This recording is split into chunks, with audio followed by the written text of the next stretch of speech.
Bismillahirrahmanirrahim. Assalamualaikum warahmatullahi wabarakatuh.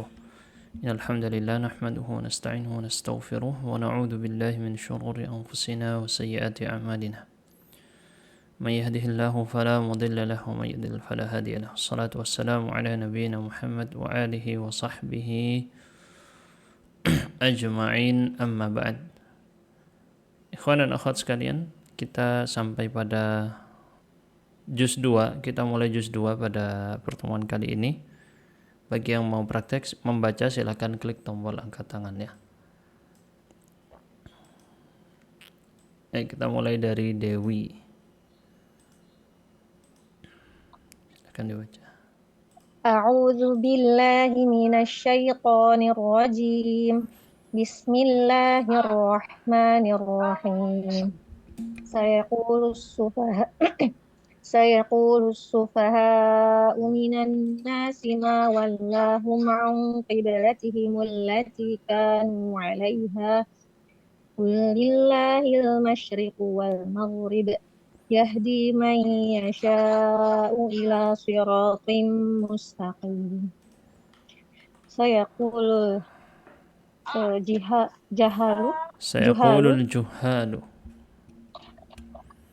الجهال خفاف العقول من اليهود ومن على شاكلتهم من المنافقين ما صرف المسلمين عن قبلة بيت المقدس Kalau al-muqaddas nanti dia beda lagi ya. Al-bait jadi dia bukan mudhaf ilaih. Kalau kayak gitu na'ad man'ud. Di sini mudhaf. Baitul Maqdisi allati kanat qiblatuhum min qabl. Qiblatahum jadi khabar kanat. Allati kanat qiblatahum min qabl. Terus min qabl. Qul ayyuhan nabiyyu mujiban iyyahum lillahi wahdahu mulkul masyriqi wal maghribi wa ghairihima minal jihati. Lillahi wahdahu mulkul masyriqi wal maghribi. Terus wa ghairihima. Di sini ghairi karena ma'tuf ke al-masyriqi. Terus minal jihati yuwajjihu man syaa man syaa min ibadihi ila ayyi jihatin syaa wa huwa subhanahu yahdi man yasha'u min ibadihi ila tariqin mustaqimin ini cara bacanya la wijaja fihi walan hirafa. Bagus. Baik, ini adalah ayat pertama dari juz 2. Akan berkata orang-orang as-sufaha. Penafsiran dari as-sufaha adalah al-juhal khifaful uqul. Orang-orang bodoh, dungu, yang otaknya secara bahasa di sini diartikan otaknya ringan gitu ya. Maksudnya otaknya kosong. Mereka cara pikirnya pendek. Nah, ini yang dimaksud as-sufaha. Pertama dulu, sebelum kita masuk ke situ, ada yang disebutkan oleh kitab tafsir Jalalain. Sin di sini. Kalau kita dalam ilmu nahwu, apa ini sin? Sin di sini sebagai apa? I'rabnya, huruf apa namanya? Dengan huruf istiqbal, menunjukkan yang akan datang ya. Kalau diartikan kan akan berkata. Nah, di sini di antara bentuk, karena dia belum terjadi, masih sebuah prediksi. Ketika ayat ini turun, ini belum terjadi. Jadi ini kalau di dalam tafsir Jalalain disebut al-ikhbar bil ghaib, jenis dari berita yang Allah sampaikan terhadap perkara-perkara gaib, belum terjadi. Itu ya. Orang-orang dungu dari kalangan Yahudi atau orang-orang yang semisal mereka, waman ala syakilatihim, yang mirip dengan mereka, orang-orang Yahudi dari kalangan munafikin. Karena memang para ahli tafsir di dalam menafsirkan siapa as-sufaha yang dimaksud memang ada 3 pendapat. Ya, para ahli tafsir dalam hal ini ada 3 pendapat. Ada yang mengatakan mereka Yahudi, ada yang mengatakan mereka orang munafik, dan ada yang mengatakan mereka orang-orang kafir Quraisy. Ya, memang ada 3 pendapat di sini. Siapa yang dimaksud di sini? Apakah itu Yahudi? Ataukah yang dimaksud adalah orang-orang munafik yang ada di Madinah? Ataukah yang dimaksud adalah orang-orang kafir Quraisy di Makkah? Gitu ya. Ini untuk penafsiran kata as-sufaha tadi. Nah, selalu gaya dari kitab Al-Mukhtasar fit Tafsir, karena ini adalah kitab ringkas, maka berusaha menghimpunkan pendapat-pendapat tadi. Asal tidak saling bertolak belakang dan saling menolak makna, maka digabungkan.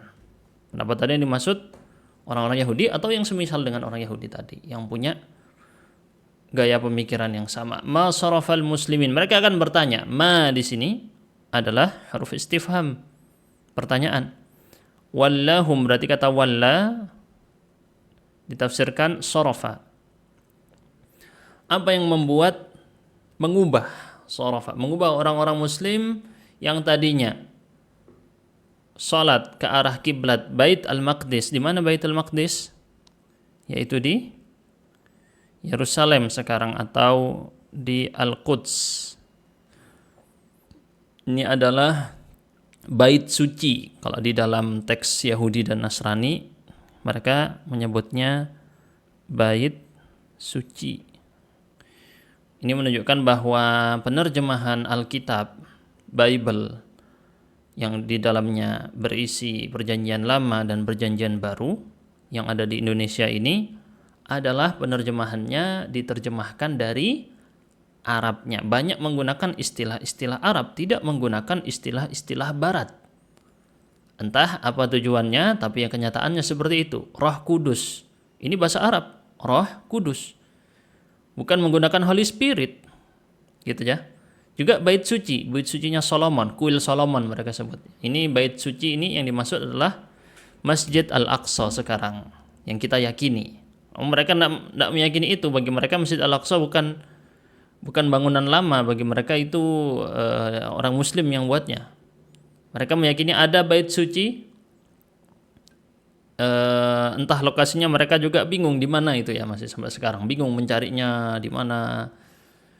Nah, ini bait suci, yaitu kuil Solomon yang dulu pernah kita bahas dihancurkan oleh siapa namanya?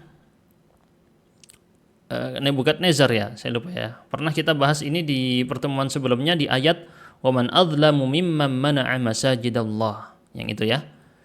Nah, di ayat tersebut di waman adzlamu itu orang-orang Nasrani di antara sebagian penafsirannya bekerja sama dengan Nebukadnezar. Saya lupa dari Mesopotamia kuno atau yang dari Persia ya. Saya lupa, dari salah satu, kalau nggak salah Mesopotamia. Melakukan serangan. Ketika mereka menyerang Baitul Maqdis, dibakar, dihancurkan. Ini menyinggung ayat ini. Wasa'a fi kharabiha. Ini pernah kita bahas ya di penafsiran wasa'a fi kharab, yang berusaha menghancurkan masjid Allah. Nah, teman-teman bisa cek di rekamannya. Dulu pernah kita bahas dengan detail tuh. Kita lanjutkan untuk mempersingkat waktu. Dan itu adalah kiblatnya umat Islam di masa lalu, bait suci atau yang dikenal dengan kuil Solomon yang dibangun oleh Nabi Sulaiman. Kalau mereka tidak meyakini itu sebagai nabi, tapi mereka meyakini sebagai raja, yang mana dia adalah menjadi kiblat orang-orang muslim sebelumnya. Jadi mereka orang-orang yang dikategorikan dungu di dalam Al-Quran ini, mereka akan bertanya, apa kok tiba-tiba kiblatnya berubah? Katanya kiblatnya di sana, sekarang pindah ke situ. Gitu ya. Katakanlah wahai Nabi, mujiban iyahum, katakanlah dalam rangka atau dalam keadaan menjawab mereka. Jadi mujiban ini hal. Lillahi wahdahu, hanya milik Allah lah satu-satunya. Seluruh kerajaan yang ada yang di timur dan yang di barat, dan selain timur dan barat apapun arah. Dan Allah akan memberikan petunjuk bagi siapapun yang Allah kehendaki, mengarahkan siapapun yang Allah kehendaki dari hamba-hambanya ke arah yang mana dia mau. Terserah Allah. Mau nyuruh hadap ke sana, ya kita ikut. Dan dia maha suci bagi dia yang menunjukkan siapapun dari hambanya ke jalan yang lurus. Tariqin mustaqim. Ini kalau kita lihat ada warna merah lagi-lagi. Kalau ada warna merah berarti ada penerjemahan atau penjelasan kata yang asing. Sirat, ini maksud adalah tariq. Menunjukkan ke jalan yang lurus, tidak ada kebengkokan. I'wijaj ini adalah dari kata i'wajja, if'ilal. If'alla, if'ilal, ini sorofnya ya atau wazannya. Masdar, tidak ada kebengkokan. Kalau di artinya, tidak ada kebengkokan di dalam jalan tersebut. Tidak pelin-pelan, jelas. Kebenarannya jelas, kebatilannya ini, kebenarannya ini. Nah ini. Ini namanya jalan yang lurus. Walan hiraf, tidak ada kebengkokan, tidak ada penyimpangan di situ. Ini daripada yang dijelaskan di dalam kitab Al-Mukhtasar fi Tafsirul Quran. Teman-teman sudah saya sharekan tadi aplikasi ya. Kita share di grup, di Telegram, di channel Telegram ataupun juga di WhatsApp. Teman-teman bisa lihat sendiri di sini contohnya di aplikasinya bisa diubah ke bahasa Indonesia tuh. Ini teks bahasa Indonesianya kan kelihatan ya. Bentar, ini kok kepotong yang di Instagram, saya luruskan dulu. Nah, dilurus ya. Tuh, bisa teman-teman lihat sendiri di sini yang versi Indonesianya ini lebih diperbaiki dari yang versi sebelumnya. Kalau kita lihat di halaman 21, misalnya kemarin kita singgung di bagian faedah, itu sudah dibenarkan ya. Nah, penerjemahannya tepat ini. Berbeda dengan yang sebelumnya. Kita cek di teks Indonesia yang sebelumnya, poin nomor 2 ini benar-benar tidak diterjemahkan sesuai dengan teks Arabnya. Nah, sekarang sudah cocok ya di versi yang aplikasi. Silahkan download aplikasinya, dan ini juga bisa diubah ke bahasa Arabnya. Tuh. Nah, jadi nanti pas praktek baca kitab tinggal baca ini. Kenapa? Karena yang versi PDF sudah ditarik dari website. Tidak bisa di-download lagi. Nah, karena berarti pihak penerbit menolak buku ini PDF-nya dibagikan. Nah, kenapa saya di sini masih pakai PDF? Untuk mempermudah, karena nggak bisa coret-coret kalau di aplikasi ya. Begitu. Tapi tetap saya tidak akan membagikan PDF ini karena dilarang oleh penerbitnya. Jadi hanya gunakan untuk display. Saya tetap mengajak teman-teman untuk memiliki buku fisiknya atau mendownload aplikasinya. Begitu ya. Nah, tetap perhatikan hal-hal seperti ini teman-teman. Kalau tidak, maka ilmunya tidak barokah. Tidak berkah ilmunya. Kebanyakan membajak buku. Tidak mau membeli buku. Nah, itu ilmunya tidak berkah nantinya. Khawatir ya. Baik, kita lanjutkan ayat 143. Silakan marfu'ah dibaca ayatnya. A'udzu billahi minasyaitonir rajim. Wa kadzalika ja'alnakum ummatan wasatan litakunu syuhada'a 'alan nasi wa yakuna ar-rasulu 'alaikum syahida. Wa ma ja'alna al-qiblata allati kunta 'alaiha illa lina'lama rasula may yattabi'ur rasula mimman yanqalibu ala aqibaihi wa in kanat lakabiratan illa 'alal ladzina hadallah wa ma kana Allahu liyudhi'a imanakum innallaha bin-nasi laraufur rahim. Ya. Wa kama ja'alna lakum qiblatan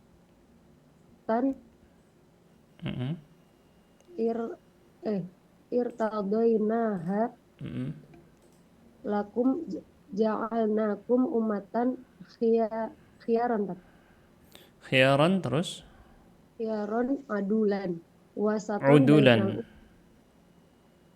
udulan wasaton bainal umami kulliha fil aqaidi wal ibadati wal muamalati litakunu yaumal qiyamati syuhada'a li Rasulillahi Li annahum Rasulillah.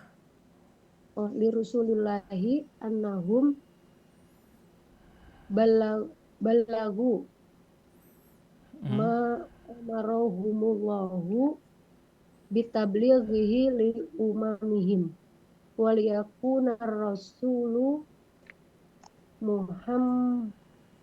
Muhammadun Muhammadun sallallahu alaihi wasallam kadzalika syahidan alaikum annahu bal balaghakum ma ma ursila bihi bihi ilaikum. ilaikum. Tutik. Cukup di situ dulu. Baik. Tadi saya lupa untuk menukilkan sababun nuzulnya ya. Sebab turunnya ayat ini tadi. Sebab turunnya ayat yang 142 karena cukup penting untuk dibahas. Kenapa ayat ini tadi turun? Yang melatar belakanginya, teman-teman bisa cek. Contohnya, ini ada banyak sebenarnya ya, seperti kata Ibnu Katsir tentang masalah ini sebenarnya ada banyak nukilan-nukilan riwayatnya. Tapi kita akan sebutkan yang di teks Sahih Bukhari. Kita akan sebutkan yang ada di teksnya Sahih Al-Bukhari. Beliau meriwayatkan dengan sanadnya dari Al-Bara radhiyallahu anhu. Rasulullah sallallahu alaihi wasallam dahulu salat ke arah Baitul Maqdis selama 6 bulan atau 7 bulan. Dan beliau suka sebenarnya ya, karena yu'jibuhu an takuna qiblatuhu qibalal bait. Yang dimaksud mungkin di sini, siapa yang dimaksud dengan al-bait di sini ya? Maksudnya al-bait di sini mana yang dimaksud? Apakah Bait al-Maqdisnya tadi ataukah al-Ka'bah? Dan beliau salat pertama kali yang beliau lakukan adalah salat asar berjamaah bersama orang-orang. Lalu ada seseorang yang dahulu salat bersama beliau melewati orang-orang yang ada di masjid, mereka dalam kondisi ruku'. Oh, berarti yang dimaksud ini wa kana yu'jibuhu, berarti yang dimaksud qibalal bait ini adalah Ka'bah. Berarti langsung ada perubahan setelah 6 bulan atau 16 bulan atau 17 bulan salat menghadap ke arah Baitul Maqdis yang ada di Palestina, kemudian berubah ke arah Ka'bah. Maka salat yang pertama kali dilakukan menghadap ke arah Ka'bah adalah salat asar berjamaah saat itu ya. Mungkin saya perbesar nih biar teman-teman bisa kelihatan.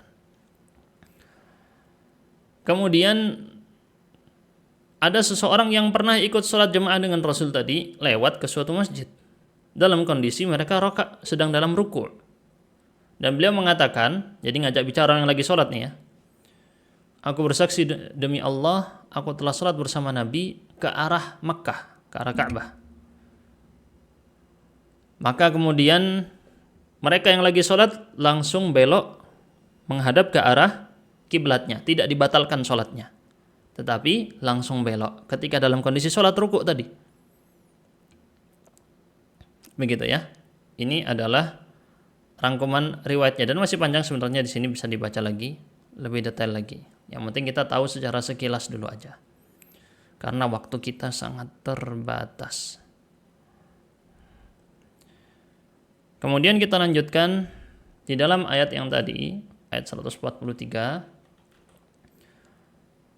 Kalau teman-teman lihat di sini dari artinya, sebagaimana pula kami jadikan bagi kalian kiblat yang kami ridha agar dia menjadi kiblat bagi kalian.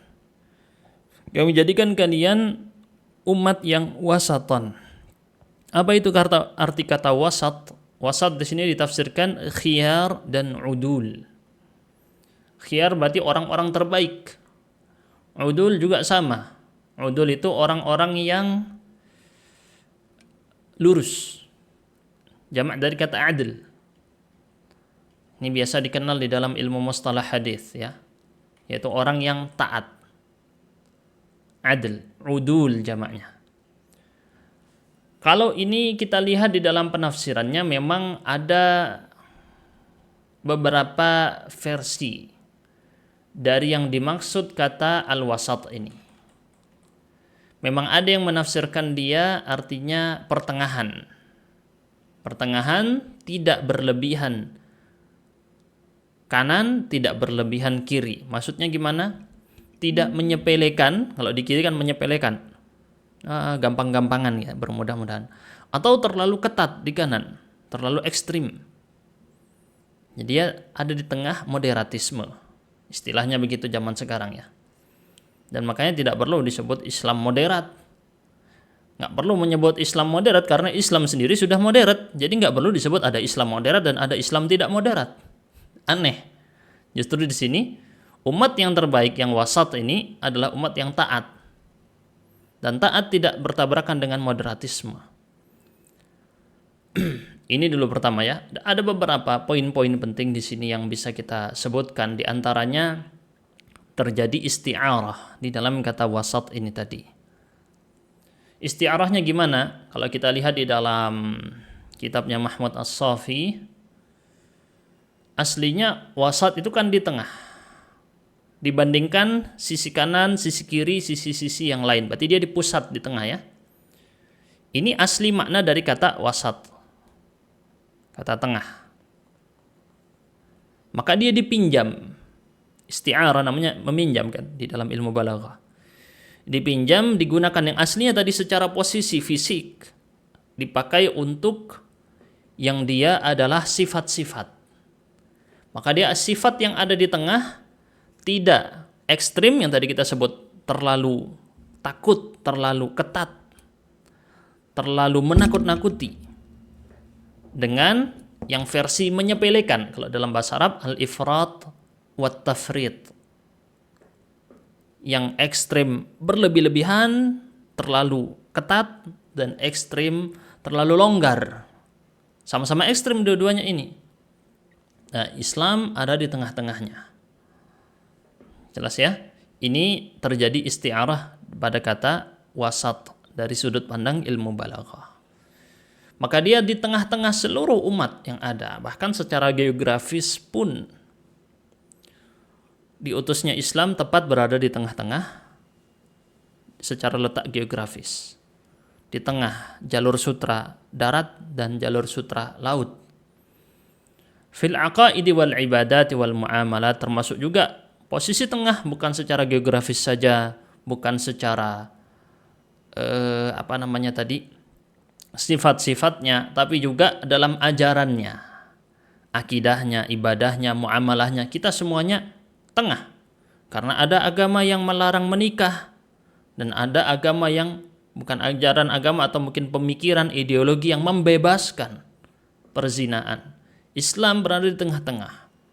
Selalu seperti itu dalam muamalah, dalam ibadah, dalam akidah. Islam tepat berada di tengah-tengah. Litakunu yaumal qiyamati syuhada, agar. Nah, lamnya di sini apa i'rabnya teman-teman? Litakunu.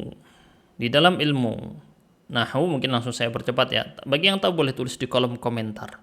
Kalau tahu kolom chat ya. Atau kolom komentar di Instagram, boleh. Apa i'rabnya kata lam ini? Litakunu ini. Di dalam ilmu nahwu ini dikenal dengan lam at-ta'lil. Apa namanya? Lam at-ta'lil. Lam at-ta'lil itu berarti menjelaskan alasan dari yang terjadi sebelumnya.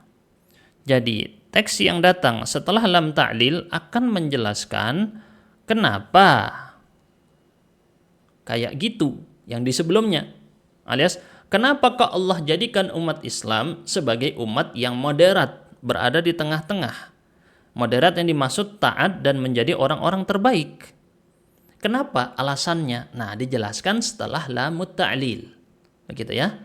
Yang datang setelah lam at-ta'lil ini tadi ada dia berupa an mudmarah.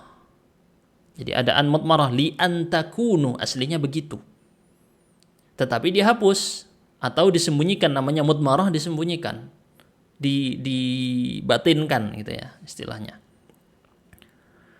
Maka yang datang setelahnya dia majrur karena dia masdar yang ditakwil dengan an mudmarah tadi. Maka kemudian dia secara i'rab disebut dengan maf'ul li ajli. Sama, maf'ul li ajli juga menjelaskan alasan untuk teks yang datang sebelumnya. Kenapa begini? Dijelaskan karena begini. Gitu ya. Ini saya usaha membahasakan dengan mudah. Kalau kita rinci teks nahunya ya, i'rabnya rumit ya. Nah, ini saya coba bahasakan dengan mudah agar antum nangkep fungsinya apa. Litakunu, agar tujuannya kalian menjadi syuhada. Di sini dijelaskan enggak? Arti syuhada enggak ya? Di sini enggak ditakwil, bukan ditakwil maksudnya tidak di takwil ini teman-teman ada penafsiran. Takwil itu bisa berarti tafsir dan takwil ada juga bisa berarti perubahan makna dari yang biasa dikenal dengan yang tidak biasa dikenal. Nah, itu definisi takwil ada dua ya. Kama jaa fil hadits, Allahumma faqih fid din wa 'allimhu at-ta'wil. Ajarkanlah bagi Ibnu Abbas ini ya Allah at-ta'wil. Apa arti ta'wil? Tafsir. Baik, berikutnya di sini agar kalian di hari kiamat menjadi saksi. Saksi bagi para rasul terdahulu bahwa mereka telah menyampaikan apa yang telah diperintahkan oleh Allah kepada mereka untuk menyampaikan pesan kepada umat-umat terdahulu. Nah, ini yang syuhada yang belum dijelaskan tadi di sana. Maksudnya kita tidak faham misalnya di dalam ayat syuhada 'alan nas, maksudnya apa? Menjadi saksi atas para manusia. Yang dimaksud adalah saksi bahwa para manusia tadi sudah mendapatkan pesan dari para rasul terdahulu. Itu maksudnya ya dalam penafsiran ini. Saya ulangi lagi. Syuhada 'alan nas, saksi bagi para manusia. Yang dimaksud adalah saksi bahwa mereka manusia seluruhnya dahulu pernah diutus kepada mereka para rasul dan telah sampai pesan para rasul kepada mereka. Umat manapun, mau dia tinggal di tempat yang bersalju atau tempat manapun, semuanya pernah diutus rasul di sana. Semuanya pernah mendapat para nabi di sana di masa lalu. Dan Islam datang menyempurnakan karena ajaran-ajaran para nabi terdahulu sudah terdistorsi. Sudah berubah, tidak semurni yang diajarkan para rasul terdahulu. Islam datang menyempurnakan pesan para rasul tadi. Kita lanjutkan. Makanya menarik kalau antum cek di salah satunya ada Ustadz Wisnu Tangga Prabowo. Nah, beliau punya buku yang bagus sebenarnya tentang jejak-jejak risalah yang ada di agama-agama terdahulu. Bagaimana bekas-bekas pesan para rasul itu ada di ajaran-ajaran agama yang sekarang tersebar walaupun sudah berubah dari asli pesan murninya. Tapi beliau mencatat secara sejarah. Itu bagus sekali buku-bukunya Ustadz Wisnu Tangga Prabowo. Saya rekomendasikan apapun pembahasan tentang sejarah selalu beliau melihat dari perspektif yang jarang dilihat orang. Itu menarik, buku-buku beliau sangat ilmiah. Silahkan dicek. Saya lupa nama judul bukunya ya. Kalau nggak salah tentang sejarah kesyirikan, sejarah paganisme dan akar jejak risalah para nabi terdahulu di agama-agama lain. Yang tahu nama judulnya tulis di kolom komentar ya. Kalau tahu nama buku beliau. Baik, Abu Ukasyah dilanjutkan bacakan ini wa ma ja'alna. Wa ma ja'alna tahwilal qiblati allati kanat tatajjaha ilaiha Kanat tattajihu kanat tattajihu ilaiha wa hiya baitul maqdisi illa lina'lama sebentar. Wa ma ja'alna tahwilal qiblati allati kanat. Kalau tattajihu enggak ya. Berarti ada takwil kata umat di situ. Kalau memang berarti tuttajahu, ya. Allati kanat tuttajahu ilaiha. Allati kanat tuttajahu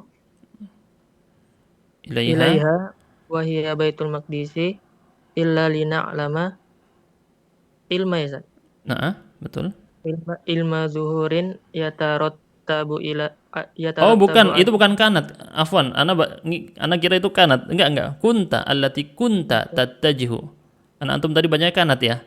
Ana juga sampai keikut kirain itu kanat. Kunta, maaf. Kunta Allati tattajihu.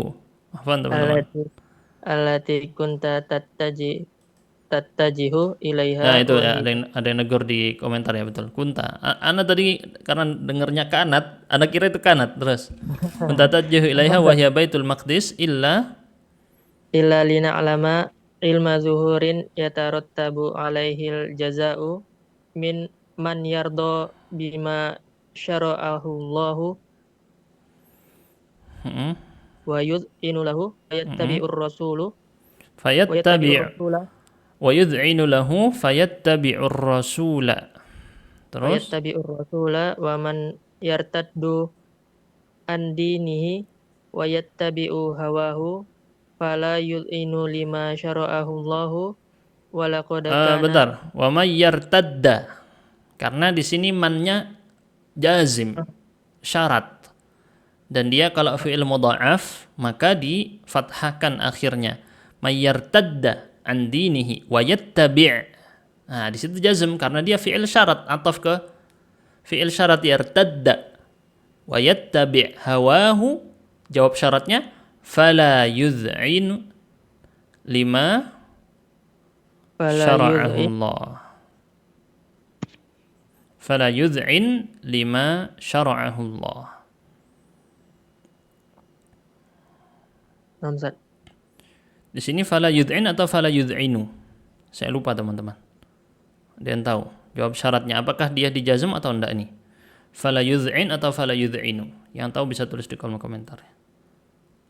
Tapi dia jadi jawab syarat. Ntar. Tadi sampai mana tadi? Lanjutkan sampai habis. Walaqad kana amru amru tahwilil qiblatil ula aziman illa alal ladzina waffaqahumullahu lil imani bihi wa bi anna ma yashra'uhu li ibadihi innama yashra'uhu li hikamin balighatun yashra'uhu. Innama yashra'uhu innama yashra'uhu li li hikamin hikamin balighatun balighatin. Terus balighatin wa ma kana Allahu liyudhi'a imanakum billahi wa minhu salatukumul lati sallaitumuha qabla tahwilil qiblati innallaha bin nasi la raufun. la raufun rahimun fala yashukku alaihim wala yudhi'u sawaba a'malihim.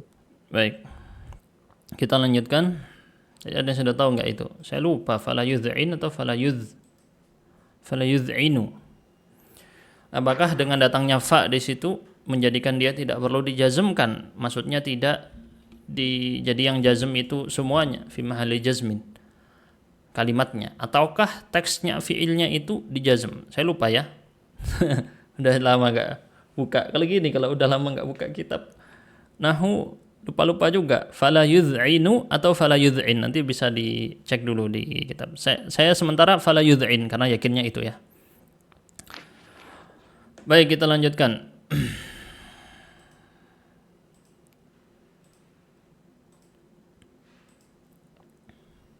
Tadi sampai mana ini?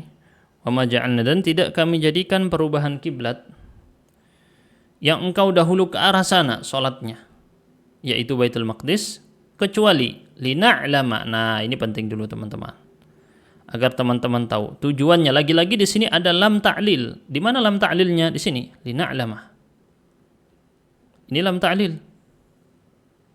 Lamnya ini lam ta'lil. Apa itu ta'lil? Tadi sudah kita jelaskan. Lam ta'lil menjelaskan alasan. Kenapa?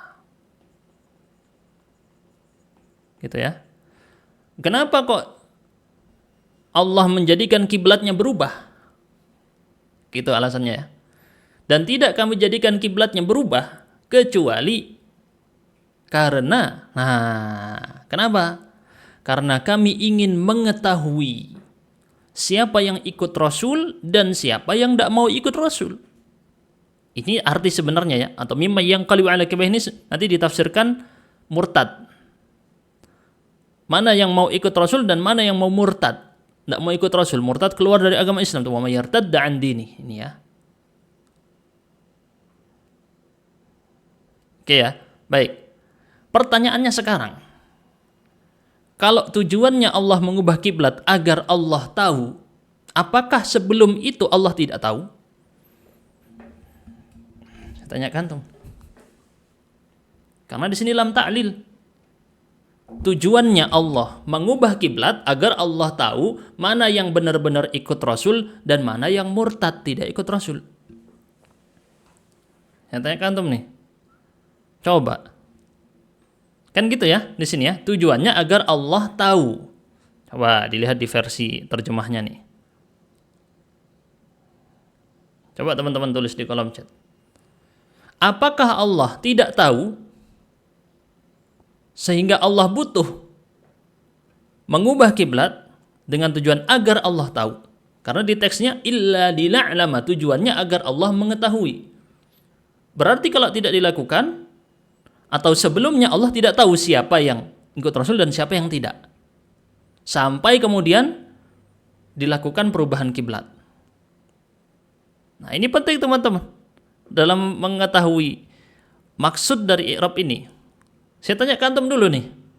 Apakah Allah tahu sebelum perubahan kiblat atau tidak? Saya tanya dulu, ini akidah antum nih. Kalau salah bermasalah ini. Allah sudah tahu, cuma satu orang yang jawab ya, yang lain gimana? Bingung. Kenapa harus bingung? Allah pasti tahu. Sebelum kejadian Allah sudah tahu sesuatu itu terjadi, nggak nunggu kejadian. Allah sudah tahu jauh sebelumnya. Karena ilmu Allah meliputi segala sesuatu. Oke, nah terus kenapa di sini ilmu Allah dijadikan sebagai tujuannya? Yang dimaksud, perhatikan di dalam teksnya tadi sudah dinukil. Yang dimaksud dengan ilmu tadi adalah ilma zuhur. Tahu yang di situ ilmunya berkaitan dengan tampaknya perbuatan manusia. Jadi yang ditunggu apa? Tujuannya nampak perbuatan tadi di tengah manusia. Jadi zuhur, nisbat zuhur tampaknya ini bagi manusia. Kelihatan di tengah-tengah manusia. Di dalam penafsiran yang lain yang dijelaskan lagi, di antaranya disebutkan oleh Al-Khatib Asy-Syarbini dari mazhab Syafi'i, yatarattab alaihi al-jaza'. Ada dampak balasan dari ilmu tadi. Jadi orang yang ikut ada balasannya, yang tidak ikut ada balasannya. Itu yang dimaksud dengan ilmu zuhur. Yatarattab alaihi al-jaza'. Ini arti dari ilmunya. Ya.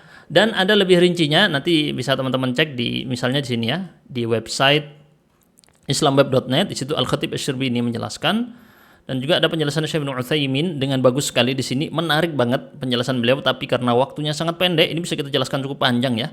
Bahkan di antaranya para ahli ma'ani dari para ulama balaghah menjelaskan yang dimaksud dengan lina'lama di situ walaupun fi'il mudhari' itu tetap maknanya fi'il madhi. Kami sudah tahu sebelumnya. Begitu. Jadi maknanya alimna, bukan na'lam seperti yang kita kenal dalam fi'il mudhari'. Tapi bermakna fi'il madhi. Nah, itu lebih detailnya Syekh Ibnu Utsaimin dengan bahas dari sisi balaghah dan juga sisi nahwunya dengan detail banget ya. Menarik. Bagi yang tidak kenal Syekh Ibnu Utsaimin rahimahullah atau mungkin skeptis dengan beliau, penting coba baca penjelasan-penjelasan beliau terutama di tafsir, itu banyak sisi balaghah dan sisi nahwunya. Dan itu menarik banget bagi orang yang suka nahwu. Silahkan dicoba dicek sendiri, baca sendiri, dan Anda lihat betapa luas ilmu yang beliau miliki tetapi dengan bahasa yang mudah. Itu yang saya suka ya. Nah, ini masalahnya waktunya tidak cukup untuk kita bacakan semua. Langsung kita lanjutkan. Kemudian maka orang yang tadi efek dampaknya tadi mayyardha bima syara'ahullah, orang yang rela terhadap syariat Allah, dia pasti akan taat dan ikut Rasul. Sedangkan orang yang murtad ini mimma yanqalibu ala aqibaih. Mimma yanqalibu ala aqibaih. Di sini dia yang qalib itu kan artinya jempalik kalau kata orang Jawa ya. Kebalik gitu. Aqib ini dalam bahasa kan artinya apa teman-teman aqib? Fawailul lil aqabi minan nar, kata Rasul SAW. Apa aqab? Aqib? Aqib itu, bentar coba saya cek dulu ya. Aqib itu tumit ya? Tumit kan ya? Aqib itu tumit. Betul? Ala aqibaih. Dia jempalik di atas dua tumitnya. Nah, gimana ini kalau secara istilah orang Arab berarti ini? Ini adalah istilah orang Arab. Nah, tetapi yang dimaksud adalah orang yang murtad. Ini biasa orang Arab menggunakan istilah-istilah seperti ini. Kalau dalam ilmu balaghah secara teorinya, karena zaman dulu, zaman orang Arab tidak ada ilmu balaghah ya. Nah, ini teori untuk mempermudahkan kita maksudnya apa? Ini terjadi isti'arah tamthiliyah. Apa isti'arah tamthiliyah? Sama dengan isti'arah biasanya, tapi dia tamthiliyah. Tamthiliyah itu semacam drama kalau di bahasa kita sekarang. Ada rangkaian peristiwa yang menggambarkan sesuatu peristiwa. Ada rangkaian hal yang menggambarkan suatu peristiwa. Nah, gitu ya. Yang qalibu ala aqibah ini kan di sini al-munqalib, orang yang kebalik. Orang yang kebalik. Berbalik. Yang qalibu ala aqibah, entah dia balik jempalik gini. Kalau di sini, kalau di dalam teks yang disebutkan Mahmud As-Safi, berbalik, bukan jempalik ya, bukan jempalik gini kalau orang Jawa. Berbalik arah. Meninggalkan apa yang ada di depannya dan milih yang ada di belakangnya. Ini definisi dari yang qalibu ala aqib. Aqib itu kan tumit di belakang ya. Jadi harusnya dia udah hadap tuh, di depannya ada, dia milih ke belakang. Ini arti sebenarnya. Kemudian dipinjam. Namanya isti'arah. Isti'arah itu meminjam kan? Ada perumpamaan, lalu perumpamaan tadi ada yang diumpamakan dan ada perumpamaannya. Salah satunya dihapus. Itu namanya isti'arah dalam ilmu balaghah. Istilahnya sederhana, kita dipinjam istilah ini yang aslinya untuk kejadian yang biasa kita kenal dalam kehidupan nyata, hadap sana terus belok arah secara fisik, digunakan untuk hal yang tidak fisik. Yang dimaksud adalah murtad. Ini isti'arah. Lanjut berikutnya, wa in kanat lakabiratan wa in kanat. Nah, in di sini adalah inna aslinya ya. Jadi ini termasuk jenis inna yang diringankan, jadi mukhaffafah. Ini i'rabnya dari kata in adalah aslinya inna untuk taukid, tapi jadi mukhaffafah, diringankan, tasydidnya hilang. Sehingga dia muhmalah, nggak bekerja seperti inna yang kita kenal. Namanya berarti muhmalah dalam bahasa Arab. Tidak digunakan fungsi inna yang biasa kita kenal menasobkan. Sehingga lam yang ada di sini lakabiratan, lamnya ini, jadi ini bukan lam muzahlaqah yang biasa dikenal teman-teman, bukan ya. Ini namanya lam fariqah. Apa itu lam fariqah? Lam ini menempel pada khobar inna yang tadinya itu adalah inna tasydid, berubah jadi inna yang tidak tasydid jadi in. Kalau inna tasydid ini namanya musyaddadah. Kalau in seperti ini namanya mukhaffafah. Begitu ya. Jadi fungsinya untuk membedakan mana yang pakai inna dengan tasydid. Fariqah artinya pembeda. Lamnya ini lam fariqah. Membedakan mana inna dengan tasydid dan mana in yang tidak pakai tasydid. Gitu ya. Lanjut, wa in kanat lakabiratan, dan sungguh, kalau diartikan begitu ya. Dan sungguh dia adalah perkara yang besar. Jadi laqad kana amru tahwilil qiblatil ula, perkara perubahan kiblat yang pertama tadi dari Baitul Maqdis ke Ka'bah adalah perkara yang sungguh-sungguh besar. Illa 'alal ladzina, atau besar di sini dimaksud tsaqil, berat. Besar mungkin yang dimaksud juga berat ya. Coba kita lihat di versi terjemahnya. Karena secara konteksnya begitu.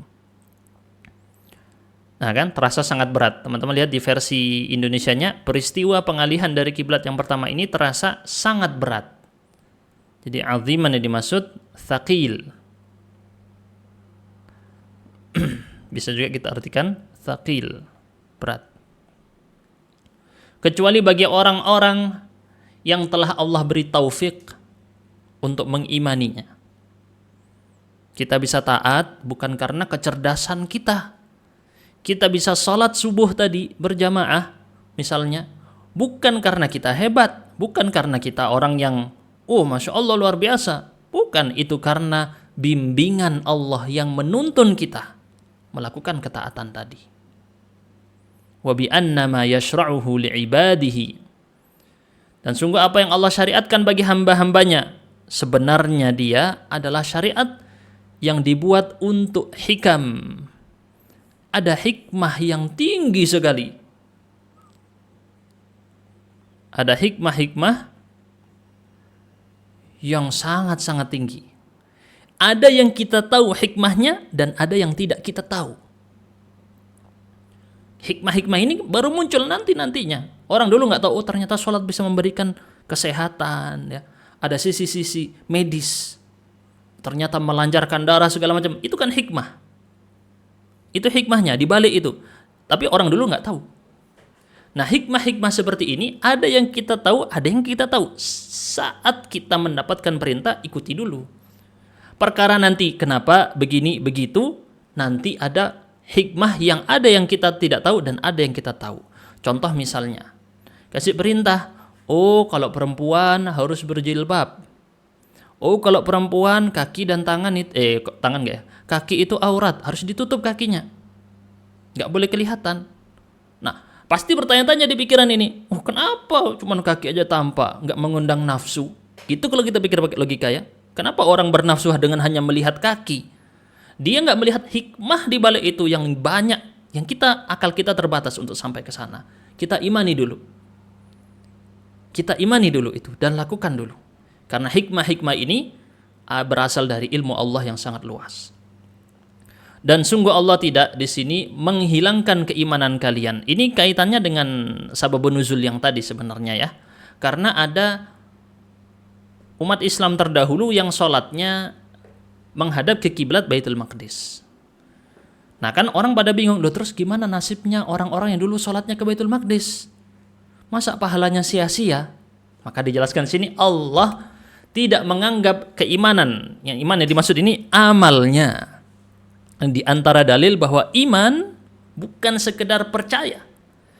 Sebagaimana perkataan para salaf terdahulu, al-imanu qaulun wa amal. Iman itu adalah ucapan dan perbuatan. Iman yang dimaksud di sini adalah perbuatan, amal. Jadi tidak bisa dikatakan orang beriman tanpa amal, tidak mungkin. Iman dia bukan artinya hanya sekedar percaya, Ustaz. Enggak. Dalilnya di sini di dalam ayat tadi, Allah tidak menyia-nyiakan iman kalian. Di antara keimanannya adalah salatukum, salat kalian. Saya tanya, salat itu amal atau bukan? Salat itu keyakinan saja atau amal? Saya tanya kantum. Amal. Di ayat ini, salat dikategorikan sebagai iman. Jadi iman bukan sekedar percaya. Salah kalau Anda menyatakan seperti itu. Iman sebagaimana penafsiran para salaf terdahulu dan dalam banyak ayat seperti contohnya ayat ini, Allah tidak menyia-nyiakan iman kalian, artinya Allah tidak menyia-nyiakan salat kalian yang dulu menghadap ke arah Baitul Maqdis. Semuanya tetap dicatat di dalam catatan amal perbuatan. Dikategorikan pahala. Ini maksudnya ya. Jadi nanti kalau misalnya bingung, Ustaz, iman itu sebenarnya percaya saja sudah cukup atau enggak? Ingat kembali ayat ini tadi. Iman mencakup di dalamnya adalah amal perbuatan. Salah satunya sholat.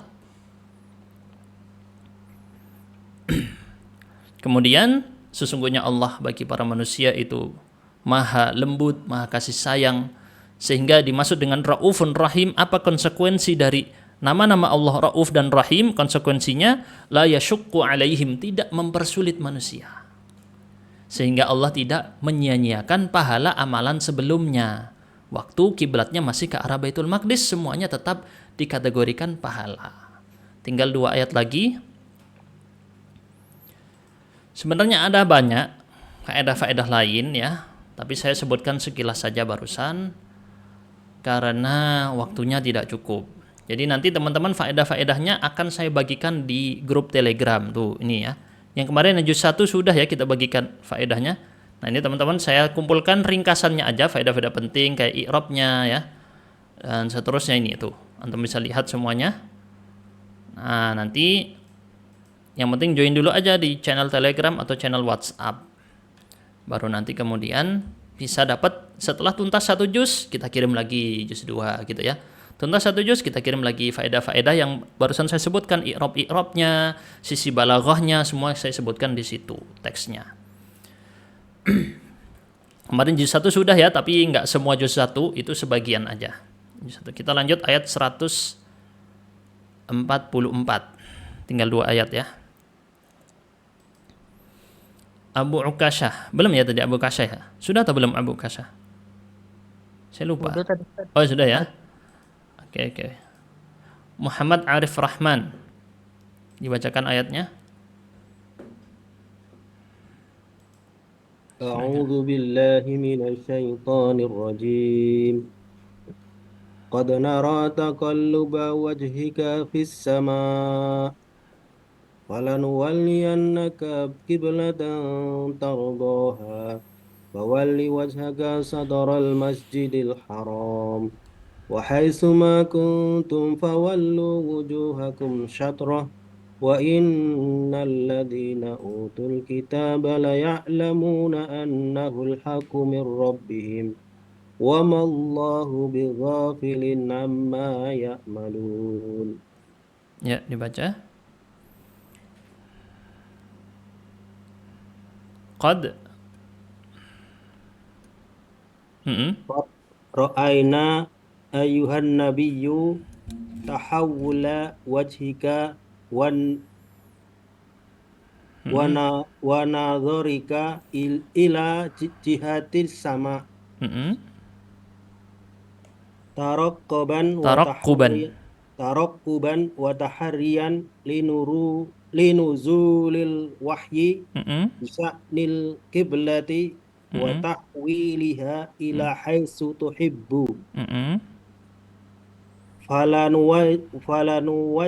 falanuwajjihannaka ila Bagus. qiblatin tartadhiha wa tuhibbuha wa hiya baitullahil haramu. Baitullahil haramu. Bagus. Kenapa al-haramu? Dia Na'at ke? naat ke Baitu. Terus?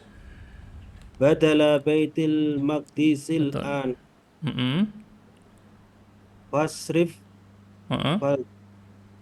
wajhaka ila jihati baitillahi al-harami Fasrif wajhaka ila jihati baitillahil harami bimakkata mukarramati. bimakkatal mukarramati.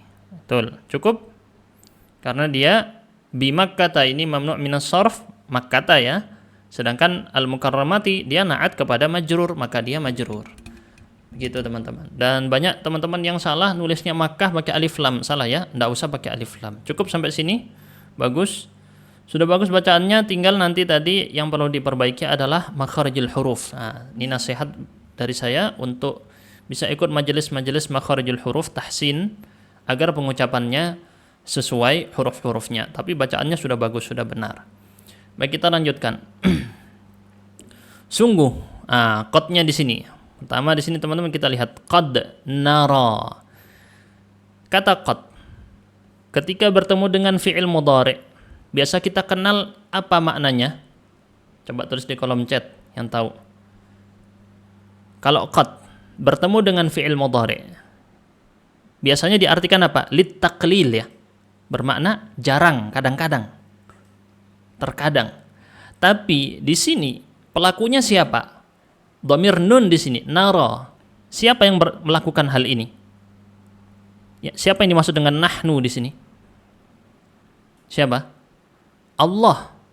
Allah yang melakukan. Apakah di sini dimaksud Allah kadang-kadang melihat? Kalau kita artikan qad di sini yang biasa dipraktekkan dalam praktek nahwu, qad kalau bertemu fi'il mudhari artinya terkadang. Kalau kita artikan dengan terkadang, maka nanti maknanya kami, yakni Allah, terkadang melihat. Apakah Allah kadang-kadang melihat? Tidak ya. Nah, jadi qad di sini kami melihat, qad di sini bermakna litaktsir, banyak. Dan maksud dari banyak, Allah selalu melihat, tetapi yang dimaksud adalah yang banyak terjadi sering itu adalah perbuatan Nabi. Wajahnya bolak-balik. Di dalam penafsiran yang lain tadi disebut yang berbalik-balik adalah penglihatan beliau lebih khususnya. Bolak-balik lihat ke langit, lihat lagi ke langit, lihat lagi ke langit. Nah ini, jadi qad di sini diartikan oleh para ulama i'rabnya berfungsi untuk litaktsir. Sering, bolak-balik terus Rasulullah melakukan ini. Adapun Allah melihat, maha melihat pasti. Jadi yang dimaksud kaitannya dengan kata qad di sini adalah secara makna yang dimaksud adalah seringnya bolak-balik wajah Nabi ke arah langit. Bolak-balik lihat ke langit. Kenapa maksudnya? Tarakkuban, maf'ul li ajlih, menunggu, taharian, mencari-cari. Ini maf'ul li ajlih ya. Kenapa Nabi bolak-balik pandangannya ke langit, lihat lagi ke bumi, ke langit lagi, sering. Maf'ul li ajlih tarakkuban dalam rangka menunggu dan mencari-cari turunnya wahyu. Nungguin wahyu, lihat lagi ke langit. Lihat lagi ke langit. Kenapa? Menunggu wahyu yang akan menjelaskan tentang kiblat ini. Karena dalam hatinya Nabi pengen kiblatnya diarahkan ke Ka'bah. Sebagaimana datang dalam riwayat-riwayat. Yang tadi kita sebutkan sedikit di Sahih Bukhari, di tafsir Ibnu Katsir, dan juga ada riwayat-riwayat lain.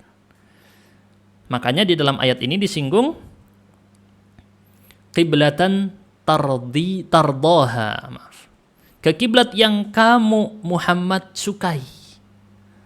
Allah tahu dalam hati Nabi ingin kiblatnya pindah ke arah rumah ibadah yang dibangun Nabi Ibrahim, yakni Ka'bah. Sejauh sebelum Nabi Sulaiman. Falanuwajjihannaka, sungguh benar-benar. Di sini ada lam. Bentar, di mana tadi ya? Falanuwalliyannaka ya. Falanuwalliyannaka. Lamnya itu apa? Coba kita lihat di sini ya. Yang jelas fungsinya untuk taukid. Di dalam i'rabnya falanuwalliyannaka. Nah, teman-teman bisa cek untuk i'rabnya seperti menggunakan aplikasi yang saya tunjukkan di sini.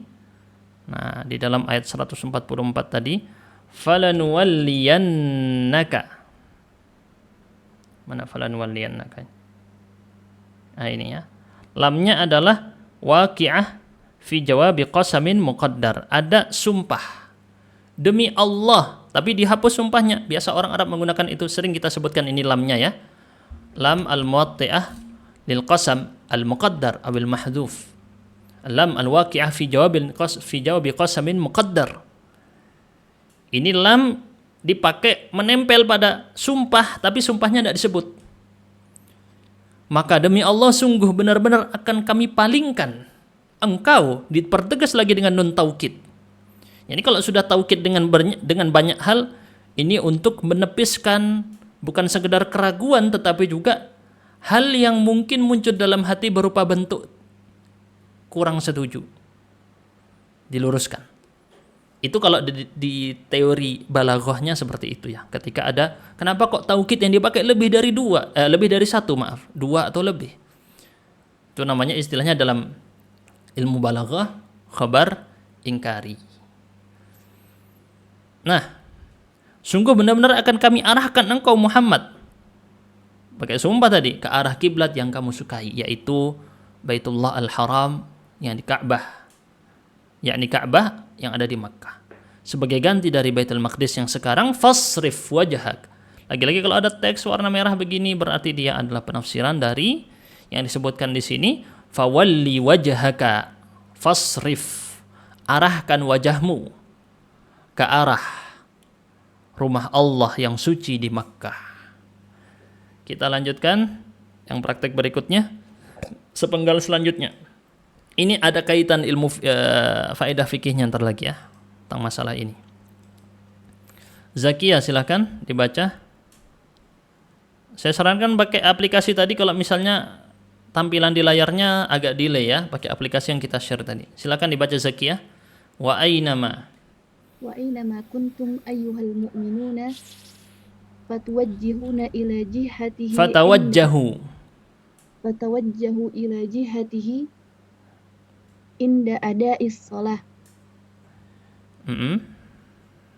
Wa innal ladzina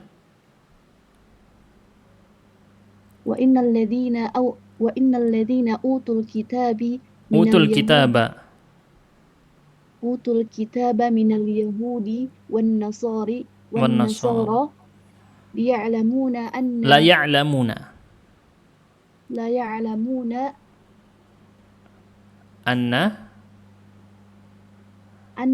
anna tahwilal qiblati huwal haqqu al-munazzalu min khalqihim wa mudabbiri amrihim li thubutihi fi kitabihim wa laysa Allahu bighafilin amma ya'malu ha'ula'i al-mu'riduna 'anil haqqi bal huwa subhanahu alimun bidzalika wa sayujazihim alaihi. Baik. Dimanapun kalian berada wahai orang-orang mukmin, maka hadaplah. Haitsuma di sini diartikan ainama. Haitsuma diartikan di sini mana tadi? Ainama. Mana tadi? Ini ya, ainama. Dimanapun. Secara i'rab katanya memang dia adalah dzaraf. Ya, dzaraf makan. Tapi ada ma datang setelahnya, haitsuma. Ma di sini berfungsi menjadikan dia sebagai isim syarat. Jadi bermakna syarat. Jadi ini dzaraf menunjukkan tempat. Lalu ada kata ma di sini menunjukkan dia sebagai syarat. Ini fungsinya dulu ya. Ini fungsinya bukan artinya. Maka kemudian kita tahu baru dimanapun. Kalau diterjemahkannya jadi seperti itu. Tapi ada makna syarat. Dimanapun kalian berada, oke. Ini syaratnya terjadi. Kemudian fawallu. Maka kemudian perintahnya adalah fawallu wujuhakum syatrah. Kalau dimanapun kalian berada, maka kalian arahkan wajah kalian ke arah Ka'bah itu tadi. Kemudian kita lanjutkan. Jadi ini perintahnya mencakup segala tempat. Harus sholatnya menghadap ke arah syatrahu. Nah, tinggal penafsiran kata syatrahu di sini. Apa yang dimaksud dengan kata syatrahu? Disuruh mengharap, nggak langsung disebut fawallu wujuhakum al-Ka'bah. Tapi disebutkan syatrahu. Apa penafsiran dari kata syatra di sini? Ya, kalau di dalam versi kitab ini Mukhtasar Tafsir diartikan jihatihi, ke arahnya. Dari kata syatr itu sendiri teman-teman, di dalam penafsiran orang-orang Arab, kata syatr ada dua maknanya. Bisa diartikan setengah. Bisa diartikan apa? Setengah, nisf. Ini makna pertama. Makna kedua bisa diartikan qasd, tujuan. Tadi yang dipilih di tafsirannya adalah makna tujuan, qasd, ke arah situ, ke arah Ka'bah. Nah, untuk versi fikihnya sebenarnya ada pembahasan lebih rinci tentang apakah harus presisi persis derajatnya. Karena kalau di dalam ilmu ukuran itu ya, kalau kita sholat geser dikit aja itu udah melenceng, nggak pas di Ka'bahnya. Sedangkan itu sulit teman-teman. Ka'bahnya kan ukurannya sangat kecil dibandingkan ukuran kita. Ukuran maksudnya ukuran geografis kita. Sehingga bisa melenceng itu beberapa derajat dari harusnya kan Ka'bah agak melenceng sedikit, ya kan ya. Nah, sini ada keringanan sebenarnya di dalam masalah ini. Ini di antara penafsiran kata syatrah itu nanti bisa dirinci, dilihat penjelasan para ulama tentang kenapa di situ menggunakan kata syatrah. Yang penting menghadap dulu ke situ. Nanti agak-agak belok dikit, ada toleransi sedikit yang dijelaskan di dalam kitab-kitab fikih. Selama masih udah berusaha ke arah yang seharusnya, gitu ya. Ada usahanya tetap. Dan sesungguhnya orang-orang yang diberi kitab dari kalangan Yahudi dan Nasrani benar-benar mengetahui bahwasanya perubahan kiblat ini adalah kebenaran yang Allah diturunkan oleh pencipta mereka yang mengatur urusan mereka, litsubutihi fi kitabihim, karena ini ada di dalam kitab-kitab mereka. Annahul haqqu mir rabbihim, berarti yang dimaksud adalah kenapa itu disebut sebagai kebenaran? Litsubutihi fi kitabihim, karena ada kebenaran itu di dalam kitab-kitab mereka, kitab-kitab Yahudi dan kitab Nasrani. Bahkan disinggung tentang Ka'bah ini ada di dalam Bible. Silahkan dicek. Disebut dengan Bakkah. Disebut itu tentang pembahasan masalah Ka'bah ada di dalam Bible. Walaisallahu bighafilin, ma-nya di sini lagi-lagi adalah ma hijaziyah yang bermakna laisa. Ma-nya ma hijaziyah ya. Dan Allah tidaklah lalai terhadap apa yang kalian perbuat atau yang mereka perbuat dari orang-orang yang berpaling dari kebenaran, mu'ridun, berpaling dari kebenaran, akan tetapi Allah mengetahui semua itu dan akan membalas mereka. Lanjut kepada ayat 145. Nah, ada pembahasan fikih tapi waktunya tidak cukup, tidak usah dulu ya. Intinya pembahasan fikih mungkin yang perlu kita nukil tentang masalah menghadap ke arah Ka'bah itu wajib di seluruh tempat. Dalilnya apa? Tadi haitsuma. Di sini menggunakan isim syarat, dan isim syarat, siyak syarat ini sendiri di dalam ilmu usul fikih menunjukkan makna umum, mencakup semua tempat. Mau dia itu di barat, di timur, utara, selatan, wajib menghadap ke arah Ka'bah ketika sholat. Tidak dikecualikan satupun, kecuali ketika sholat sunnah dalam kondisi safar, perjalanan jauh, itu boleh sholat ke arah manapun. Ini dinukil oleh Ibnu Katsir dalam kitab tafsirnya.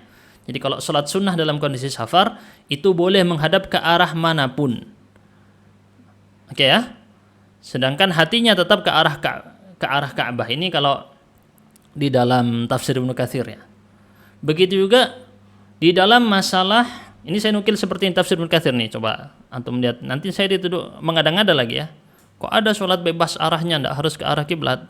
Saya kasih lihat yang di versi tafsir Ibnu Katsir dulu. Ini kasih lihat dulu ya teksnya. Jadi supaya antum tahu nih faedah fikihnya ya, biar bisa langsung dipraktekkan juga. Wajib menghadap ke arah Ka'bah, tetapi dikecualikan kalau nafilah sholat sunnah dalam kondisi safar. Maka dia boleh menghadap kemanapun dia menghadap. Tapi sholat sunnah bukan sholat wajib dalam kondisi safar. Sedangkan hatinya tetap mengarah ke Ka'bah. Begitu juga dalam kondisi berhadap-hadapan dalam peperangan, al-musayafah ini, hadap-hadapan. Dalam peperangan dia sholat dalam kondisi apapun ketika perang. Mau dia dalam kondisi berjalan, bisa sholat dalam kondisi berjalan, ada. Dan seterusnya ya. Ini ada bebas dalam masalah kondisi musayafah, dalam peperangan yang sedang berkecamuk. Kemudian juga dibolehkan bagi tidak menghadap kiblat bagi orang yang salah. Tapi dia sudah berusaha mencari kiblat, ini kata Ibnu Katsir ya. Tapi terus dia ternyata ketahuan setelah dia selesai sholat, oh salah sholatnya. Tetap di situ dianggap tidak masalah. Ini ada rinciannya lagi nanti ya tentang masalah apakah masih di dalam waktu sholatnya ataukah di luar waktu sholatnya, apakah dia harus mengulang lagi atau enggak, dirinci di kitab fikih. Nah, ini pembahasan yang disebut Ibnu Katsir, dan ada faedah juga menarik. Ternyata mazhab Maliki, orang-orang bermadzhab Malikiyah itu, orang-orang yang bermadzhab Maliki, mereka sholat itu tidak ada kewajiban melihat ke arah tempat sujud. Tetapi mereka berdalil dengan ayat tadi, kalau sholat hadapnya ke depan, bukan ke tempat sujud. Ini mazhab Malik ya. Kenapa? Dalilnya fawalli wajhaka syatral Masjidil Haram, disuruh melihat ke arah Masjidil Haram, ke arah Ka'bahnya. Bukan lihat ke tempat sujud. Jadi lihatnya ke depan. Ini kalau mazhab Malik ya. Baik. Kita kembali lagi. Lanjut 144. Kenapa tadi disinggung ahli kitab? Karena yang pertama menolak tadi kaitan dengan as-sufaha ini maksud adalah ahli kitab, orang-orang Yahudi. Maka disinggung, loh, ini ada di dalam kitab kalian. Terjadi yang namanya penghapusan hukum. Ini sudah kita bahas sebelumnya, manansakh min ayatin aw nunsiha na'ti bi khairin minha aw mithliha, di tafsiran ayat itu. Terjadi nasakh hukum di dalam Bible, di dalam kitab Yahudi sendiri ada. Dalam kitab Nasrani sendiri ada. Lanjut kepada ayat 145, ilham taufik, dibacakan ayatnya dulu, ayat terakhir. Wala in ataita. Ya, ayat berapa, Ustaz? Ayat terakhir. A'udzu billahi minasyaitonir rajim. Walain ataital ladzina utul kitaba bikulli ayatin ma tabi'u qiblatak wa ma anta bitabi'in qiblatahum ma ba'duhum bitabi'in qiblata ba'd walain ittaba'ta ahwa'ahum min ba'di ma ja'aka minal ilmi innaka idzal laminadh dhalimin. Sebelum dibaca, saya kembali di sini ada yang tadi nanya, kapan ma bermakna laisa dan kapan tidak. Kalau ma-nya hijaziyah maka bermakna laisa. Gimana cara kita mengetahui dia ma hijaziyah atau tidak? Dilihat kepada kata yang datang setelahnya. Contoh di sini bi ghafilin. Bi ghafilin ini kan ada huruf jar yang datang setelahnya majrur, tetapi dia aslinya ghafilan. Ini aslinya wa mallahu ghafilan. Begini ya. Aslinya begini, kalau dia itu isim khabar laisa dinasobkan, tetapi di sini tidak dinasobkan karena ada huruf jarnya. Bahasa disebut dengan majrurun lafdhan mansubun mahallan. Itu istilah ilmu nahunya ya. Nah, jadi kita lihat dari keseluruhan kalimat kelihatan, oh dia itu ma di sini apa fungsinya? Apakah istifhamiyah? Apakah mausulah? Apakah ma di sini nafiyah ataukah di sini ma hijaziyah? Tetap harus dilihat konteks keseluruhan kalimatnya. Ada korinah-korinah yang mengarah ke situ. Lanjut dibaca wallahi. Wallahi la in ji'ta ayyuhan nabiyyu alladzina utul kitaba minal yahudi wan nasara. Mashuban. Pakai aplikasi ya, jangan nunggu dari layar saya, pasti delay ya. Terus Wallahi la in ji'ta ayyuhan nabiyyu alladzina utul kitaba minal yahudi wan nasara mashuban bi kulli ayatin wa burhanin ala anna tahwil al-qiblati haqqun ma tawajjahu ila qiblatika inatan lima ji'ta bihi wa takabburan 'an ittiba'il haqqi wa ma anta bimutawajjihin ila qiblatihim ba'da an sarafakallahu anha wa ma ba'duhum bimutawajjihin ila qiblati ba'dihim li'anna kullan minhum yukaffirul li'anna kullan minhum yukaffirul fariqal akhar wala init taba'ta ahwa'aha fi sya'nil qiblati wa ghairiha minas syara'i min ba'di ma ja'aka minal ilmi sahih alladhi la miryata fihi. Oke, biasanya kita baca la miryata ya, tapi saya cek di kamus bacanya la muryata. Ini saya tunjukkan di iya. Muryah ya. Saya juga baru tahu, tapi biasa saya dengar syekh bacanya la miryah. Tapi setelah saya cek di kamus, nih tadi saya cek bacanya muryah. Mungkin ada dua versi, enggak tahu ya. Tapi kalau saya cek ini, saya tunjukkan ya. Muryah ya. Tuh, muryah. Muryah, tidak ada yang bacanya miryah, semuanya muryah. Mungkin ini di antara kesalahan yang sudah mengkaprah di masyarakat Arab juga. Saya tidak tahu ya, mungkin ada versi lain, tapi yang saya telusuri tidak ada miryah. Lanjut, innaka hina idzin laminadh dhalimina bitarkil huda wattiba'il hawa. Wa hadzal khitabu lin nabiy sallallahu alaihi wasallam lidalalati ala syana'ati mutaba'atihim. Syana' Ustaz. betul. Wa illa fa innallaha qad asama nabiyahu min dzalika fa huwa tahdzirun li ummatihi min ba'dihi. Ba'dihi, baik. Demi Allah. Nah, di tafsirannya ada wallahi. Saya tanya ke antum, dari mana kata wallahi ini penafsirannya? Padahal di dalam ayatnya tidak ada kata wallahi. Masih ingat? Di mana? Lam. Lam di sini apa? Lam jawab qasam. Al-lamu waqi'atun fi jawabil qasamil muqaddar. Lamnya ini menempel pada sumpah yang tidak disebut. Kenapa tidak disebut? Orang Arab biasa pakai seperti itu. Dan ayat Quran ini turun sesuai dengan kebiasaan orang Arab di masa itu. Wala in ataita. Dan demi Allah, sungguh benar-benar engkau Muhammad akan mendatangi atau mendapati orang-orang. Kalau engkau mendatangi. Kalau di sininya, innya di situ kan menunjukkan kalau secara makna. Mendatangi orang-orang ahli kitab dari kalangan Yahudi, Nasrani.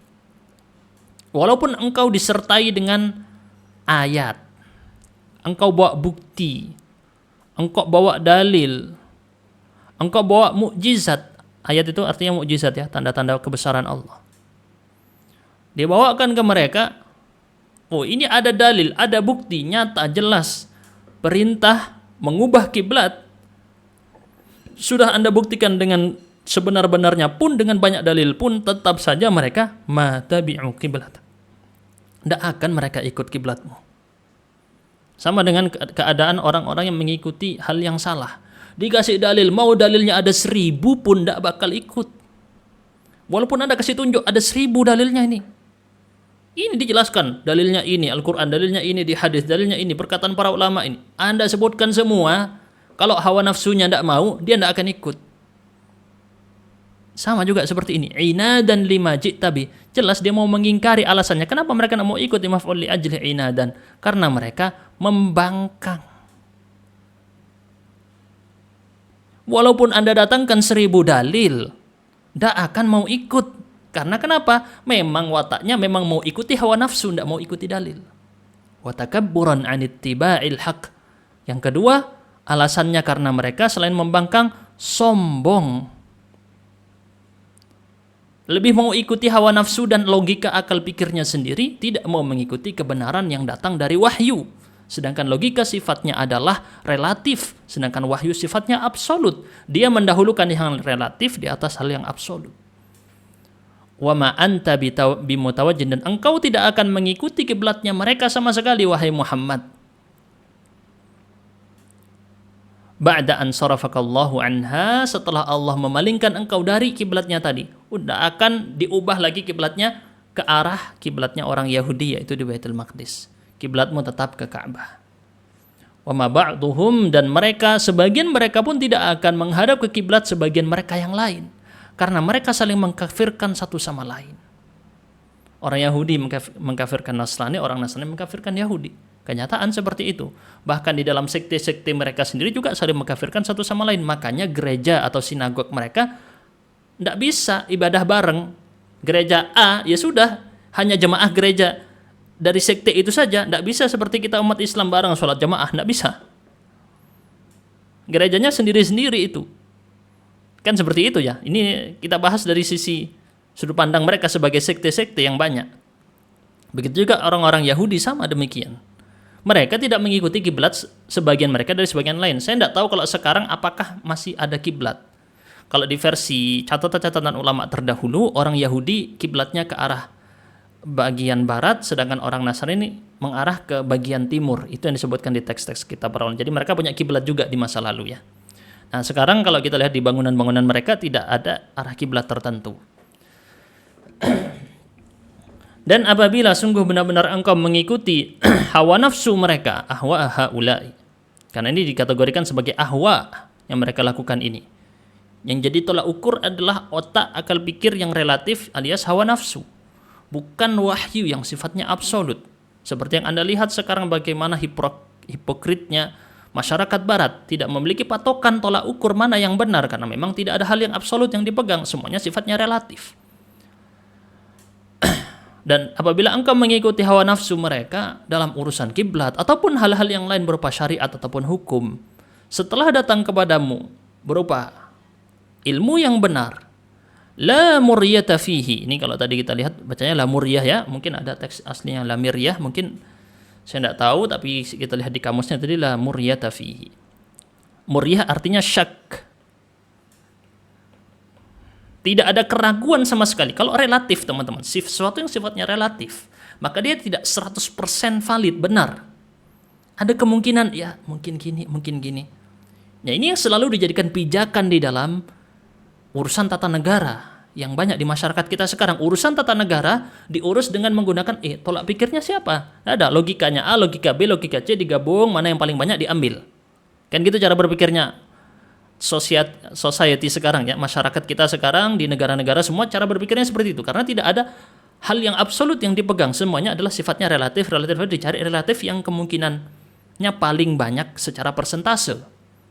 Sedangkan ilmu Al-Quran, wahyu yang datang, ilmu sahih alladzi la muryata fihi, yang datang dalam Al-Quran disebutkan la raiba fihi, tidak ada keraguan 1% pun tidak ada. Sifatnya absolut 100% benar. Jelas ya teman-teman ya? Innaka hina idzin, apabila engkau malah mendahulukan yang sifatnya tadi relatif, hawa nafsu mereka relatif, Anda dahulukan di atas yang sifatnya absolut, kebenaran, maka ketika itu engkau termasuk orang yang zalim karena meninggalkan petunjuk yang benar, malah mengikuti hawa nafsu yang tadi sifatnya relatif. Ya. Wa hadzal khitab, ini khitabnya ini. Khitab itu arah. Ayat ini diarahkan awalnya kepada Nabi. Karena yang dimaksud innaka idzan, kaf di sini yang dimaksud adalah Nabi. Kalau engkau mengikuti itu tadi, berarti idzan. Nah, i'rabnya kata idzan ini apa teman-teman? I'rab dari kata idzan, harfu jawabin wa jaza. Ingat, i'rab dari kata idzan adalah harfu jawab wa jaza. Untuk membalas yang tadi. Berarti, kalau diartikan di bahasa Indonesia ya. Tapi di sini muhmalah. Tidak bekerja seperti yang biasa kita kenal idzan yang nasab itu ya. Ji'a biha di taukidil qasam, didatangkan untuk mempertegas qasam. Ada sumpah, di mana sumpahnya tadi? Di sini nih. Ada di lam yang ini. Untuk menjawab qasamnya. Berarti engkau termasuk orang yang zalim. Karena engkau mendahulukan yang tadinya sifatnya tidak 100%, dimenangkan di atas hal yang sifatnya 100%. Nah, tapi sekarang pertanyaannya, apakah Nabi bisa termasuk dari orang yang zalim? Muncul pertanyaan di situ.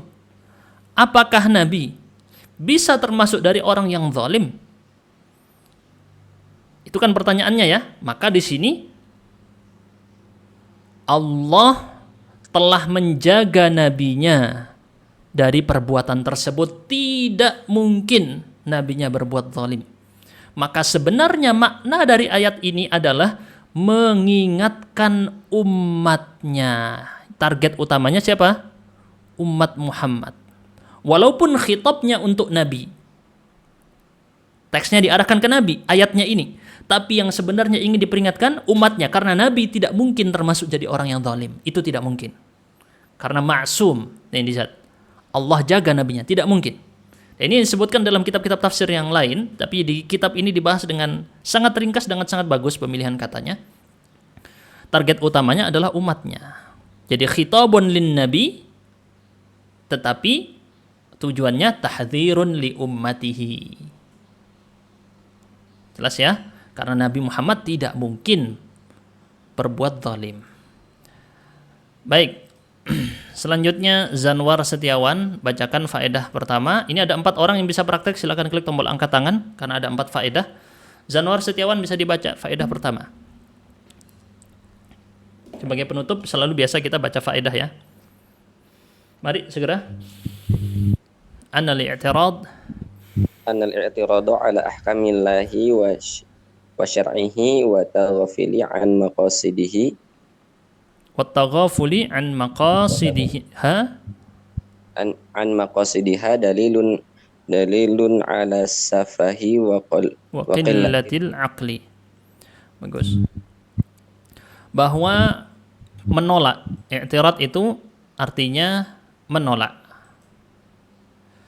Menolak hukum-hukum Allah dan syariat-syariatnya, wattaghaful, pura-pura bodoh, pura-pura lalai atau mengabaikan, bisa diartikan juga taghaful, mengabaikan maksud-maksud daripada hukum Allah dan syariatnya, maqasid syariah. Kalau di dalam ilmu kita kenal maqasidus syariah, tujuan-tujuan kenapa syariat itu dibuat. Kalau dia berpaling dari hukum Allah, bahkan masa bodoh terhadap tujuan-tujuan kenapa hukum Allah dibuat, itu menjadi bukti. Dalil ini artinya bukti atas kedunguan dan kurangnya akal seseorang. Karena di dalam ayat tadi di awal disebutkan mereka adalah sufaha, orang-orang yang dungu. Karena mempertanyakan hukum Allah dengan akal mereka yang pendek. Lanjut berikutnya, Abdul Mannan. Faedah kedua, silakan. Fadlu hadhihi al-ummati wa syarfiha wa syarafuha haitsu athna 'alaiha Allahu wa wasfuha wa wasafaha bil wasatiyyati baina sa'iril umami. Bil wasatiyyati baina sa'iril umami. Betul. Keutamaan umat Islam ini, kemuliaannya. Kenapa? Sebab Allah memuji umat Islam dan mensifatinya dengan wasatiyah, moderat. Tadi sudah kita singgung ya. Tidak perlu lagi nyebut Islam moderat seakan-akan Islam ini harus dimoderatkan. Tidak usah, Islam itu sudah moderat. Islam itu sendiri ajarannya sudah moderat. Jadi tidak perlu ada pengistilahan ada Islam moderat, sehingga nanti membawa ke konsekuensi lain, oh itu Islamnya tidak moderat. Berarti yang Islam tidak moderat itu harus diserang. Kan gitu kan ya. Harus diblokir, tidak boleh ngisi pengajian, tidak boleh jadi imam, tidak boleh. Nah, akhirnya terjadilah seperti itu. Karena tujuan-tujuan sekarang mau dibilang ini Islam moderat, ini Islam ekstrim. Kan gitu ya. Yang moderat itu apa? Di tengah-tengah. Moderatisme al-wasatiyah. Tadi sudah kita singgung, maksud dari moderat adalah tetap melaksanakan syariat Allah karena syariat Allah itu sendiri ada di tengah. Jadi ketika Anda dibawa dengan narasi-narasi moderatisme tapi diajak untuk meninggalkan syariat Islam, berarti itu adalah penyimpangan. Bukan yang dimaksud dengan moderat. Karena moderatisme tidak bisa dilepas dari syariatnya itu sendiri. Berikutnya, poin yang ketiga, Mujahid Zulfikar. Silakan dibaca. At-tahdziru. At-tahdziru min mutaba'ati ahlil kitab fi ahwaihim li'annahum a'radu 'anil haqqi ba'da ma'rifatih. Oke. Nah, ini nasihat buat kita para penuntut ilmu. Diperingatkan oleh Allah di sini, faedahnya tadi diperingatkan mengikuti jejaknya para ahli kitab di dalam hawa nafsu mereka. Apa itu yang mereka lakukan para ahli kitab? Mereka itu berpaling dari kebenaran setelah mengetahuinya. Bukan karena nggak tahu. Setelah dia tahu, tetap diterobos. Tahu ini tidak boleh, tetap diterobos. Nah, ini nasihat buat kita nih para penuntut ilmu. Sudah tahu hukumnya, Anda terobos. Sudah tahu ini nggak boleh, Anda lakukan. Jadi ilmunya buat apa selama ini? Hanya menambah beban nanti di hari kiamat. Ilmu yang Anda pelajari selama ini hanya menambah beban Anda nanti di hari kiamat. Ini nasihat buat saya. Nasihat juga buat kita semua. Begitulah para ahli kitab sudah tahu ada kebenaran, tapi mereka tidak mau ikut. Lanjut kepada faedah yang keempat. Murni. Jawazu. Jawazu naskhil ahkami syar'iyyati fil islami Zamana. Nuzulil wahyi. Itu aslinya ma-nya panjang ya, zaman. Jadi dia ada alif. Jadi cara bacanya dipanjangkan mimnya ya. Zamana nuzulil wahyi haitsu Nusikhat tawajjuhu Baitil Maqdisi wasara ilal Masjidil Harami. Bagus.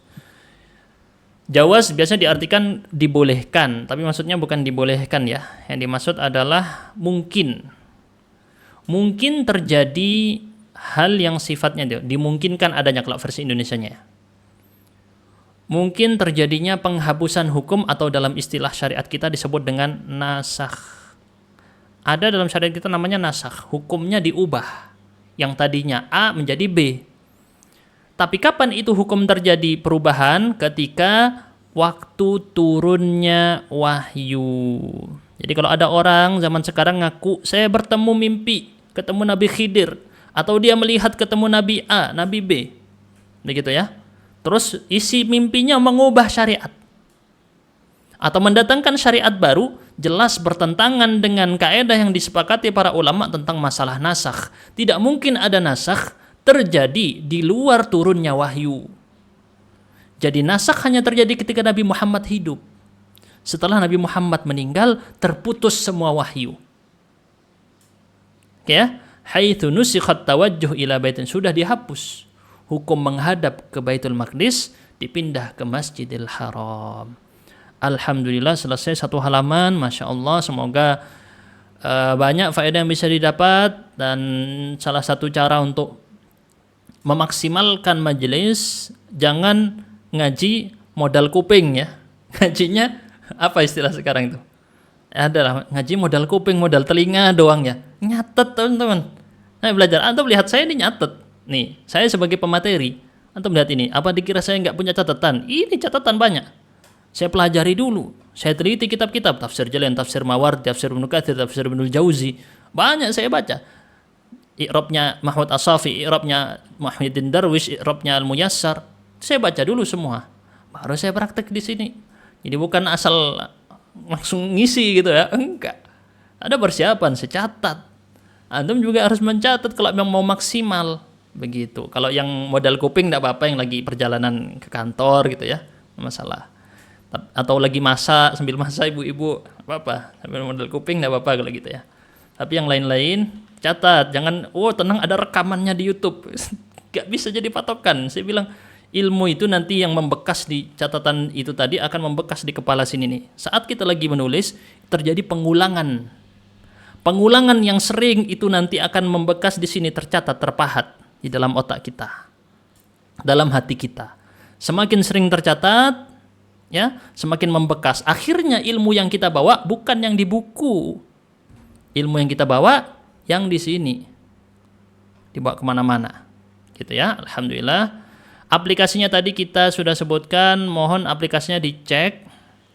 Tadi kita share di grup. Ini saya mau jawab pertanyaan dulu.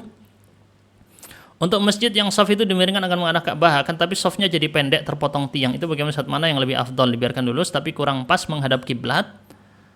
Pas mengarah kiblat tapi softnya putus, dan ada yang pendek dan panjang. Oh, ini saya tidak tahu. Tidak berani saya menjawab ya, karena ini permasalahan yang butuh orang yang berhak berfatwa. Saya tidak berhak berfatwa ya. Saya cuman kalau saya temukan teks fatwanya saya nukil ke antum. Tapi saya tidak berani menjawab di sini, tidak tahu ya. Baik, yang juz 1 tidak bisa di-share ya, karena PDF-nya sudah dilarang ternyata sama penerbit, jadi saya tidak mau ikut untuk meng-share PDF. Begitu ya. Baik, mohon maaf. Terima kasih semuanya. Mungkin di sini bahkan ada yang mau kuliah, teman-teman mau berangkat kuliah atau sudah mulai kelasnya di kelas. Mohon maaf, terima kasih banyak, karena saya mungkin di sini ada yang dari teman-teman di Lipia mungkin ya, yang lagi kuliah i'dad atau kuliah syariah, kuliah apa, atau kuliah di Mesir atau kuliah di mana, mungkin bisa nanti dikasih tahu kalau memang lagi kuliah. Semoga semuanya bisa mendapat manfaat dari majelis kita ini, dan sebaik-baik hal yang dimulai di hari kita setelah sholat adalah zikir, doa, dan membaca Al-Quran seperti yang kita praktekkan sekarang ini, Masya Allah. Subhanakallahumma bihamdika asyhadu an la ilaha illa anta astaghfiruka wa atubu ilaik. Semoga majelis kita ini membawa keberkahan buat seluruh kegiatan kehidupan kita, amal perbuatan kita pada hari ini, insya Allah. Assalamualaikum warahmatullahi wabarakatuh.